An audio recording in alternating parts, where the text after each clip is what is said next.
আসসালামু আলাইকুম। আমরা যারা আমাদের বাচ্চা বাচ্চা ছেলেদের বাইরের কাজে পাঠিয়ে দিই,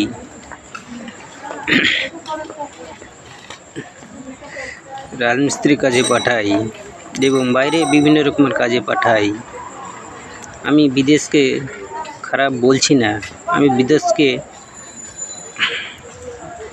ঘৃণা করছি না, বিদেশকে আমি অপমান করছি না। বিদেশ ভালো জিনিস, ভালো পয়সা কামাবার জায়গা, সংসারে উন্নতি করবার জায়গা। কিন্তু আরেকটা জিনিস চিন্তা করে দেখতে হবে আমাদের। দেখুন, যেই সংসারে কোনো ছেলে থাকলো না, যে সংসারে কোনো ছেলেকে আমি শিক্ষা দিলাম না, যে সংসারে ছেলেকে আমি বাইরে থাকা করালাম, আমার আপদে বিপদে আমার সেবা করার জন্য, সে সন্তান কি তখন থাকবে? আমার সেবা আমার ভবিষ্যতে কে করবে? তাই আমরা ছেলেদেরকে তেমন শিক্ষা দিই না, তেমন কাজ শেখাই না।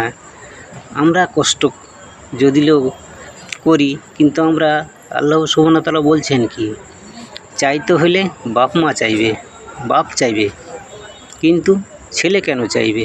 চাইতে হলে বাপ চাইবে, কিন্তু স্ত্রী কেন চাইবে? চাইতে হলে বাপ চাইবে, কিন্তু মেয়ে কেন চাইবে? তাই যেসব ভাইরা আমরা চিন্তা করি না, ছেলেদেরকে বাইরে পাঠিয়ে দিই, আমরা এগুলো চিন্তা করব যে ছেলেদেরকে যদি আমি বাইরে পাঠিয়ে দিলাম, তার তো ইনকামের জন্যে, সংসারের জন্যে, পেটের জন্য বাইরেই থাকবে। তাহলে আমার সেবা করবে কখন? আমার যত্ন নেবে কে? পরের মেয়ে যখন আসবে, তারও তো সংসার হবে, তারও তো ছেলে মেয়ে আসবে, তারও তো বাড়ি গাড়ি হবে। সে সেগুলো নিয়ে ব্যস্ত থাকবে না আপনাকে নিয়ে আপনাকে সহযোগিতা করবে?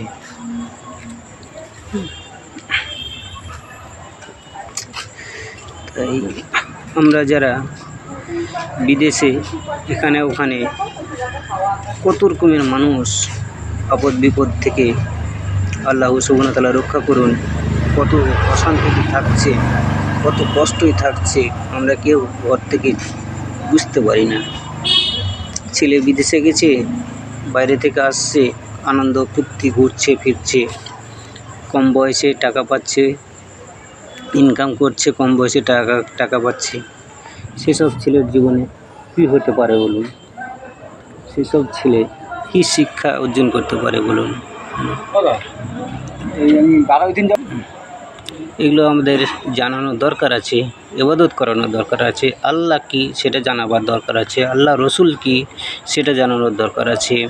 মা বাপের সেবা করতে হবে কেন, বাপ মায়ের সেবা করতে হয় কেন, এগুলো আমাদের জানাবার দরকার আছে। যদি আমরা না জানাই, তাহলে আমাদেরকে জানবে কী করে? আমি যে কষ্ট ভোগ করছি সেটাও জানবে কী করে? আমার যে কী হক আছে ছেলের উপরে, ছেলের যে কী হক আছে আমার উপরে, সেটা ও জানবে কী করে?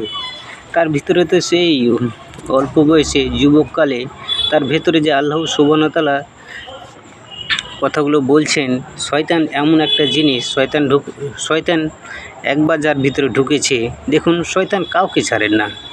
অনেক মুসল্লিরা বিড়ি খায়, অনেক মুসল্লিরা খৈনি খায়, অনেক মুসল্লিরা জেনা করে, অথচ লোকের ক্ষতি করে, তারা জেনে শুনেই করে, তাদের ভিতরে শয়তান কাজ করছে।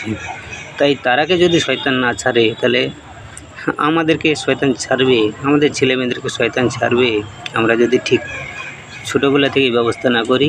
তাই শয়তান ঢোকাবার আগেই আমরা ব্যবস্থা নেব। আসসালামু আলাইকুম।